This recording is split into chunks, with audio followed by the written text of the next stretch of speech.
Hello, everyone. It's Charlene Lee, and I'm excited today to be talking to you about disagreement. And this is one of my favorite topics because I personally have a problem with disagreeing with people, with getting into conflict with people.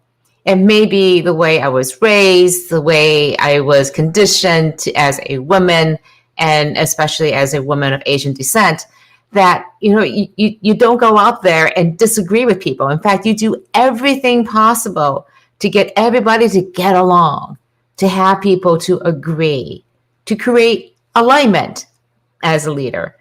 And it's a little bit disconcerting to say, well, I actually want people to disagree because disagreeing is very uncomfortable for many of us.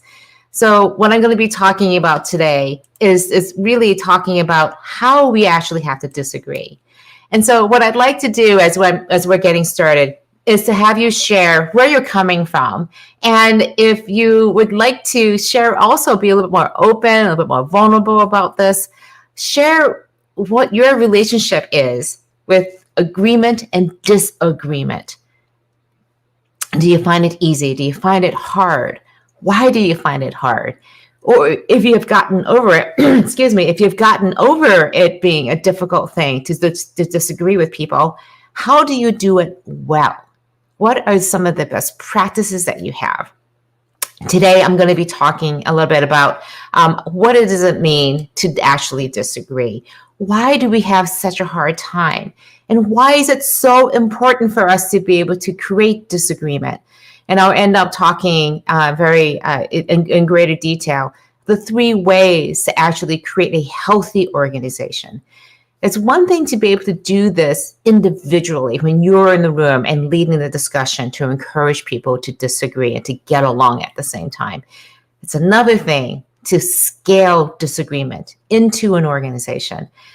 And we'll talk a little bit about why that is so important and why it's really important for us to be able to do this. So again, I would encourage you to share where you're coming from and just share a little bit about what your relationship looks like with disagreement. I will get back to that in just a few minutes. So let me begin by talking about why it is that we have such a hard time at disagreeing.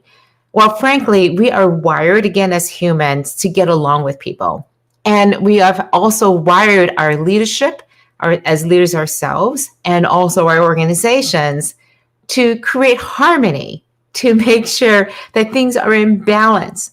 And if we have people constantly disagreeing, there's a danger that we don't know how to handle that. And so we have the danger of spinning out of control. And that could muck with our operations. It could really mess with the ways that we actually operate. And we just could grind to a halt and not be able to get things done. And that would just be disastrous for many of our businesses. So therefore, we try not to disagree. We will hold things back. We'll leave things unsaid. We may take it out of the meeting room and go into back channels and talk about it behind closed doors, out of earshot of anybody's around us, so that we can preserve this feeling of we all get along. We love each other. We're family. I think you've all heard this, but underneath that water, you see all these feet paddling furiously behind it. You may be creating this vision of smoothness, of peace, but in reality, there's tons of conflict going on that isn't getting resolved. And that is not healthy, because when things are left unsaid, the relationship isn't as strong as it could be and needs to be. So I love this from Jacinto. Thank you so much for sharing this. Disagreeing with something ensures we consider all points of view. Exactly. And it's very healthy. If we all say yes, we lose diversity of viewpoints and can end up failing. So that's a great transition to what are some of the key reasons why I think it's so important for us to disagree. And I have a few here. First of them is you just get better outcomes. You get it's clear that when you have different views coming in, you'll take into account all the different things that could be different or could go wrong. And it's a great way to find out not only just new ideas, but also to mitigate and to identify and mitigate the risks that could be out there. So better work outcomes is a key thing. It's also a great way to improve relationships because when you can work through the disagreements that you have, you'll actually feel like you understand each other better. And one of the hallmarks of good disagreements is that if you disagree with somebody, first understand their point of view, because when you can explain their point of view better than they can, it really shows that you are listening, you are hearing them, and that person feels heard. And that will make them feel much more open to hear your point of view too as well. So we've often talked about listening being a key leadership skill. Listening is also a very key fundamental skill to creating agreement out of disagreement. It's also an opportunity to learn. It's places where you can get a lot of feedback. When you are open to people having a different point of view from you and encouraging that allows you to create more and more opportunities to learn and evolve. I literally just got off a live stream with Jeff Taylor, who is the founder and CEO of Monster.com. And he was explaining how he has mapped out the different points of feedback. He's gotten 25,000 pieces of very specific feedback over the past 10 years while he was working at Bridgewater Associates, one of the largest investment funds in the world. And they have a tremendous culture for candor and transparency and feedback. And he's mapped out all those pieces of feedback to understand where he's excelling and areas where he needs to improve. And it's not just a superficial way of giving feedback. This is deep, heartfelt, digging in to understand the underlying root causes of what's going on in people's lives. And I think the other two things I would say is, first of all, when you're getting a lot of feedback and when you're able to give a lot of feedback, you don't feel as if you are walking on eggshells. You feel greater job satisfaction and connection and engagement when everyone around you and you feel yourself that you're being heard, you're being seen, and you're being known. And I think the last area that I would say is a great way to have disagreements is something that Jacinto talked about, which is around diversity of thought and experiences. When you don't have to check part of yourself at the door. And I have definitely experienced this as a woman and as a woman of color, in that I feel like I have to put on a certain way. I have to behave a certain way. I have to not show my opinions or share them as much as I could, that I'm leaving part of myself at the door and rather than bringing it to the table. And when you can truly disagree and feel safe and having a different point of view, then you feel that, again, you're just encouraging more diverse thought from everybody, regardless of their backgrounds. So I wanted to just leave that for a second and go back and see what other comments we have here. I have this great comment from, I'm going to not say your name correctly, Olatimilanihin, around conflict avoidance could ruin relationships. So therefore we have to disagree to agree. And that is such great wisdom. Thank you so much for sharing that. Again, if we don't resolve the conflicts that we have, it puts something in between us, things that are left unsaid that's going to come in the way of relationships. At Altimeter, the company I founded, one of the core principles and values we had was integrity. And it seems strange to have to put integrity as a value, and we almost didn't include it. But it was the definition of it that really rang true for me. And that is, we leave nothing unsaid. We have the tough conversations so that we can have trust-based relationships. And that was the foundation in so many ways of this way of creating feedback, having disagreements, and being okay with that because we were good with each other.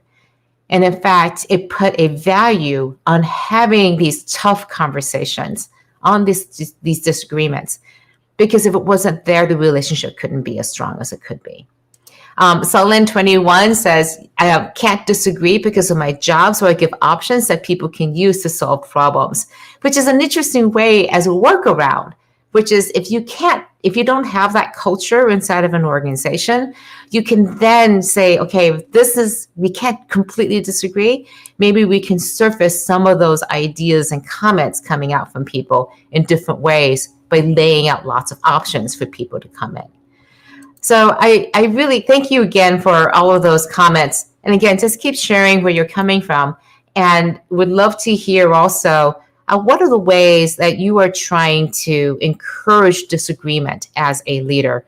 What are the things that you do and say in a meeting to help people feel safer, feel more comfortable as sharing different points of view?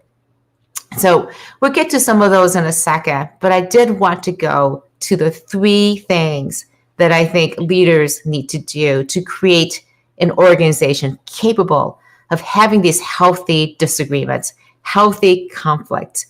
And I think it's especially important if you are trying to create a lot of change, if you're going through a digital transformation, if you're trying to create a disruptive growth strategy. Because inevitably, things don't go right. Things go wrong. You may be trying out a new strategy and you're not quite sure what the options are. And you need to put all of the ideas on the table. You need everybody to be coming full force into the open with any ideas that they may have. And at the same time, you need to provide some structure around that. So here are my 3 things, and they are to create commitment with a strong vision and purpose, to create a culture of feedback, and to create a practice of candor to build trust. So let me go into each of those 3 things. The first one, I think the most important one, is to create this commitment to a single goal, single objective, single vision or purpose. And we know we talk about this all the time. You may have a purpose statement sitting on the wall, but unless it is clear, it is absolutely reinforced constantly, we will all lose sight of why we are doing things together. Because when you have that common foundation, then you can disagree because we all know we're fighting for the same thing. And when we all know and believe that you and I and everyone else in the room and across the entire organization are all after the same thing, we are aligned in that purpose, then we can have disagreements around how we're going to get there, how we're going to do this, who is going to do it. But we can't be discussing the underlying core reason of why. If you are absolutely clear and unified on the why, that gives and provides such a strong foundation to be able to go out there and do all these crazy things on top of that.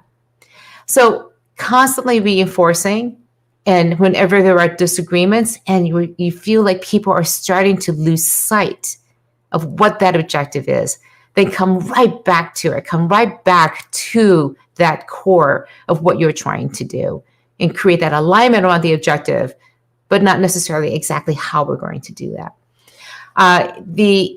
I think this is so difficult to do sometimes because, and the most difficult time is when you're actually looking at a strategic goal and direction, because you may be very clear that this is what we want to do. We want to serve this customer, or we want to achieve this financial objective, or we want to move into this space in the market. But you could have completely fundamentally different ideas of what's the right way to be able to do that. And you may even have completely different ideas of what the actual objective is. So going down even deeper, digging even deeper into why you are doing this together and being clear that no matter what we do, how we disagree, we are aligned around what we're trying to do. So the second thing I would say is to create a culture of feedback. And what I mean by that is it's not just saying, hey, give me the feedback. I welcome it. Constructive feedback, things that I'm doing wrong, or give me positive reinforcing feedback. It's great to encourage that as a leader. But what happens when you're no longer in the room? What happens when you leave the room? Are you confident that the people in that room, or even throughout the rest of your organization, is capable of giving feedback? I realized this as I was growing Altimeter, and even at my Profit today. Giving feedback is not a natural thing, and so you need some structure behind it. And one of the things we realized at Altimeter is that we were doing a lousy job of giving each other feedback. It was awkward. We didn't know how to do it. We were catching people at the wrong time. And so we actually got feedback training. We actually created a process and a procedure for giving feedback. And I'll share with you the very specific process that we use. It's called Situation, Behavior, and Impact, SBI, Situation, Behavior, and Impact. And this is the process that we followed every time. We'd ask, first of all, the person we want to give feedback to, hey, I have some feedback for you. This is a good time. So we're asking and setting the stage that I'm going to give you the gift of feedback. And the receiver goes, yeah, this is a great time. I'm really looking forward to it. Or you're like, this is not a good time. I run to a meeting, can't give you my full attention. Let's do this in an hour or later today. But when that time is there, the first thing you do is describe the situation when something happened. We were at a meeting, or we were walking together in a hallway. And then you describe the behavior. You can say, I observed that there was this behavior from you. And then the third is, and this is what the impact on it was on me or the people around me that I observed. Again, using I statements, people sharing, me sharing with you what the situation, behavior, and the impact. And then from there, you can have a discussion. And the person says back, I hear that this is the situation, behavior, and impact. Did I hear that correctly? And then you have the discussion. Well, I didn't realize I was doing that. I'm so sorry. Or it could be feedback like, you did a great job. When you did this, you stood up and you made that point. The impact in the room was fantastic. And that's a reinforcing of a certain behavior. What we found is that when we had this structure in place and we actually practiced doing this with each other, we got so much better at providing feedback, at providing information to each other. And that fundamentally builds trust. It builds this foundation that I can say anything to you and it's going to be okay. And that goes back to the third area, which is creating a practice of candor. And that is when we can actually talk about the things that are being unsaid, that as a leader, I can detect that something's not being said here and then encourage you, tell me what's going on. We make a commitment to each other to leave nothing unsaid. And candor, this idea that I can be forthright with you and in a personal, respectful way, share with you, and that I know that you will receive it in a good way too as well, and that it is a gift coming to you. And that's a little bit different than just providing feedback, because feedback is, again, situational. I observed something. I want to let you know about that. Candor says, there's something I need to get off of my head, off of my chest. I need to tell you about this. It could be about the relationship. It could be about the way that things are working in the company. It could be a deep-seated concern that the direction we're heading in is not the right one. And I know and expect that when I give you that information, when I share with you this way, that I am going to be heard. And this practice, I call it the practice, because this is something we develop over time. You can create the foundations, but unless you practice and do this and expect that everybody around you is also practicing this, it's not going to happen. So again, the 3 ways to create healthy conflict, healthy feedback, healthy conversations, creating that commitment to an objective, to the underlying why, to your purpose, to your mission. creating a system for feedback, a culture for feedback, and then finally, the practice of candor. So I would love to just see what other information or comments you have here. I see quite a bit of information here. Again, so Jacinto has something great here. It's much easier to disagree when we have established trust.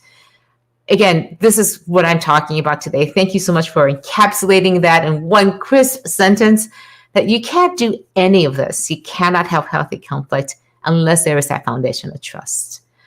Dr. M says confrontation is encouraged as argument minus emotions. And this is the really hard part. I'm going to talk about it in just a second, is how do we personally and individually develop that muscle of being able to do that? And I think a key part, Dr. M, correctly, is we have to take that emotion out of it. It's the feedback and the disagreements that come in a burst of anger or of fear or of excitement, that you may not be in this mode of being able to listen well, which is a key part of being able to disagree. Not only saying something, but also being able to listen first. Dr. M, thank you also for saying that you really like the whole idea of the process of feedback. I am such a big believer for this, because so many organizations say, yeah, we have feedback. And then I ask this one question: when was the last time somebody gave you feedback? If they have not given you feedback within the last 24 hours, then you do not have a culture of feedback. You do not have a system for feedback, because you should be getting feedback constantly. You should be asking for feedback constantly. If 24 hours goes by without you getting feedback, then something is not going right. All right, let's see. I want to close out for today the last track, which is how to disagree as an individual, because I began at the beginning of the stream talking about how difficult it is for us to get to that point. And I wanted to address this about how we can actually get over our personal issues around disagreeing and creating conflict. And this is a key part for me. The first thing I had to do, and I encourage you to think about this, is how do you let go of the need to be liked? And oftentimes as leaders, we want to be liked, we want to be accepted, we want to be seen as a leader that everyone likes to love. And it's hard to do that if you're disagreeing with somebody. And the thing I realized in the end was my team members, the leaders I was working with, my peers, didn't necessarily just want to be liked. We wanted to also know that we had this unconditional trust and love with each other. When you talk about being in family or having trust, or if you think about the best relationships you're in, there is this sense of being unconditional, that no matter what happens, no matter what you do, you're going to be okay. And in the end, that was more important to me than being liked. And so I really focused on that in the relationships, building the trust. And a key part of building that trust was being honest with each other. This is the one thing that people ask from each other. You know, I want to have a great time with you, have a good working relationship, but more than anything else, I need you to be honest with me. Because if we're not honest with each other, that trust isn't going to be there. And when we're honest with each other and we can see that our relationship is growing stronger, not weaker, when we give each other these tough pieces of feedback, when we had these hard conversations, when we get to the other side, having worked through that, we are so much stronger together because of that. The other thing that I had to learn was that feedback is not being unkind, that it's not about wanting to hurt somebody's feelings. You're not hurting their feelings. In fact, you're hurting their feelings if you're not giving them the feedback, not being honest with them. And so therefore, I think it's so much more important to think about, how am I going to make this relationship stronger? And by giving you that conflict, by giving you that feedback, having that difficult conversation, then it's going to be even better in terms of building that relationship. And I think one of the other things that's really helpful in me being able to start with the conflict. And this is how I ease into it. I really try to understand the other person's point of view first. And I really try to say, look, I have a disagreement with you. I want to talk about with you. And I see where you're coming from. This is what you see. And if they, again, see and hear that I really understand their point of view, I then invite them to say, I'd like to give you a different point of view. Here's mine. And then I ask them to repeat it back to me to be clear that we completely understand each other. And it's only when we have that level of understanding, so listening and talking to understand the other person's point of view in order to be understood myself. It's only when it was clear we had those deep, deep levels of understanding of the different points of view, then moving forward to talk about how we're going to bridge the differences, and not moving forward until we felt completely comfortable with that. So those are some of the ways that I was able to give feedback. And I want to close out, let's say, with a fun personal story about the hardest piece of feedback I ever had to give. I was working with somebody, a gentleman, a fantastic leader, loved him with all my heart, and he had one problem. And that is he, by the end of the day, had terrible body odor. And it was just unbearable. So I really took it upon myself to say, I need to give him this feedback. But it felt so personal and so difficult to give. And yet I trusted in the relationship. I trusted in the fact that he would really want to know this. And so at the end of one meeting, I just said, there's one thing I really need to tell you. This has been an issue and you really need to do something about it. And he thanked me and said, thank you so much. I obviously had no idea. I'll take care of it. And after that happened, after I gave that feedback, I realized I can give anybody any piece of feedback, because that freed me from this need to be proper, to be having to be not hurting people's feelings. Of course, he was, embarrassed, but he was also very grateful that I gave him that feedback.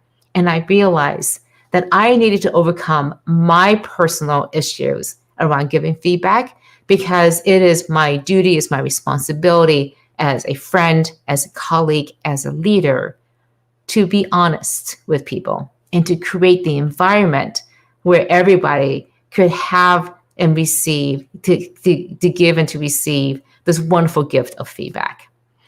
And the idea here, again, is that there are different levels, creating the structure, as I talked about, this process for disagreeing, for giving feedback, for having these conversations, these tough conversations in our organizations. So just a couple last things. Again, just want to welcome people. We have Abu from Bangladesh. We have quite a few other people joining here. Dr. M from India. We have Zach just loving this situation here. And Abu from Bangladesh is joining in again. Dr. M, a few other comments here. Craving recognition from everybody. It's not healthy. Again, I think to that point, yeah, absolutely. It's not about just getting recognition. It's about really giving the acknowledgement that this point of view is valid, but then another point of view could also be very valid. Winsome, thank you so much for sharing that you thought that these were good, cogent, wise strategies. And Celine 21, again, I'm glad that you're going to find this helpful and that you'll be applying this in your practice too as a leader. So that's what I have for today. Want to again encourage you to look for ways that you can be practicing ways to encourage your organization and yourself to have those disagreements more. And I would encourage you to go and actually find opportunities where you may feeling like you're holding back, you're not stating your mind, and really look at the situation and say, how could we be changing this situation? How can we build better trust so that we ourselves as individuals, as leaders, but also the people we're working with are able to speak their mind, to bring those points of view forward and have a healthier relationship. Just want to share also what I'll be talking about next week. Next Tuesday, again at the same time, I'll be talking about how open a leader needs to be. I was asked this question a while ago, and it's still a really good question. We know we need to be authentic. We know we need to be open and transparent. But how open, how transparent, how authentic do we need to be? Because reality is we can't be 100% open, transparent, authentic all the time. So how do you figure that out as a leader? So we'll talk about that next week, one of my favorite topics. Let's see, any last comments here? A couple other quick things.